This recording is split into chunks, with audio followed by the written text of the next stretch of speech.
Students, आज का topic है नायलॉन, जो कि chapter synthetic fibre and plastic से है।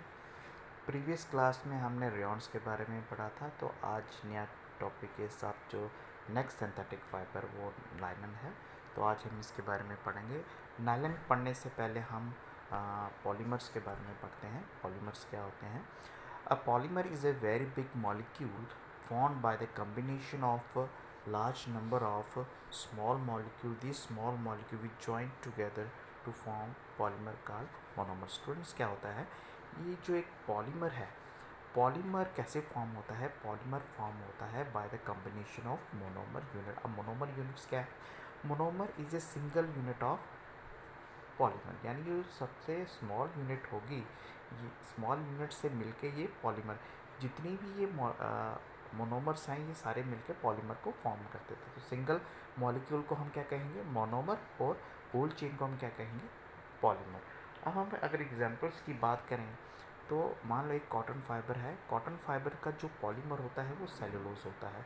अब सेलुलोज ये पॉलीमर है किसका? कॉटन फाइबर का। और इसकी जो मोनोमर यूनिट होती है वो क्या है? ग्लूकोज। यानी ग्लूकोज कंबाइन करके सेलुलोज फॉर्म करते हैं, और सेलुलोज किसका पॉलीमर होता है? कॉटन फाइबर का।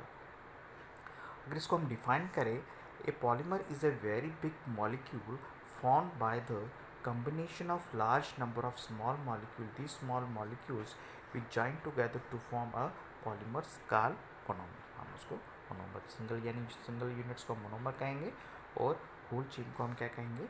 पॉलीमर्स कहेंगे।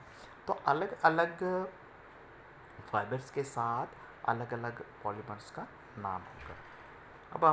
अब हम आते हैं नायलॉन के ऊपर। तो नायलॉन क्या है? Nylon is a first fully synthetic fibre जो कि प्रिपेयर किया गया इन 1931 में। तो हमने प्रीवियस क्लास में ये पढ़ा था, जो रेयॉन है, rayon is a semi synthetic fibre, लेकिन ये क्या है? First fully synthetic fibre. वो उसको सेमी इसलिए कहा गया क्योंकि वो वुड पल्प से तैयार किया गया था, प्लांट से। लेकिन ये क्या है? ये टोटली फुली सिंथेटिक फाइबर है जो कि प्रिपेयर किया गया है इन 1931 में। अब जो नायलॉन वर्ड है, it is combination of two cities, New York and London. NY related to New York and LO related to London.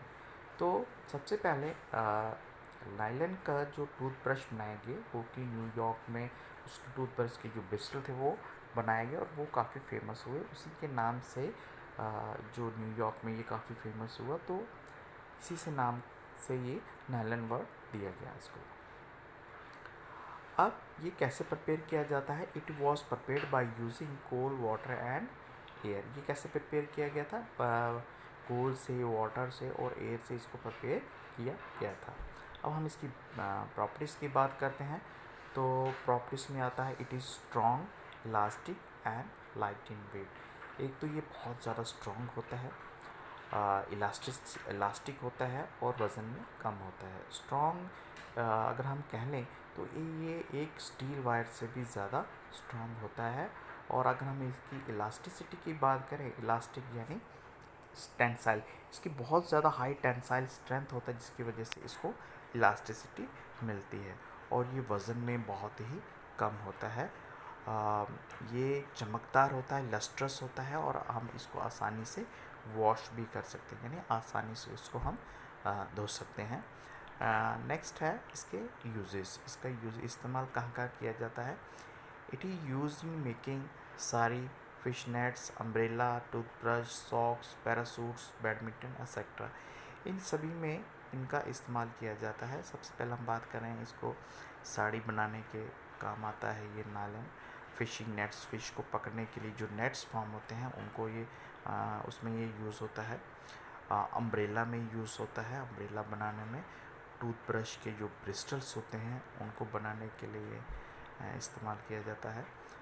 Socks के लिए यूज़ किया जाता है। पैरासूट्स जो पैरासूट्स में ही इसका इस्तेमाल किया जाता है, और बैडमिंटन में भी इसका इस्तेमाल किया जाता है। तो ये था इसके यूजेस, अलग अलग यूजेस, अलग अलग जगह पे इसका इस्तेमाल किया जाता है।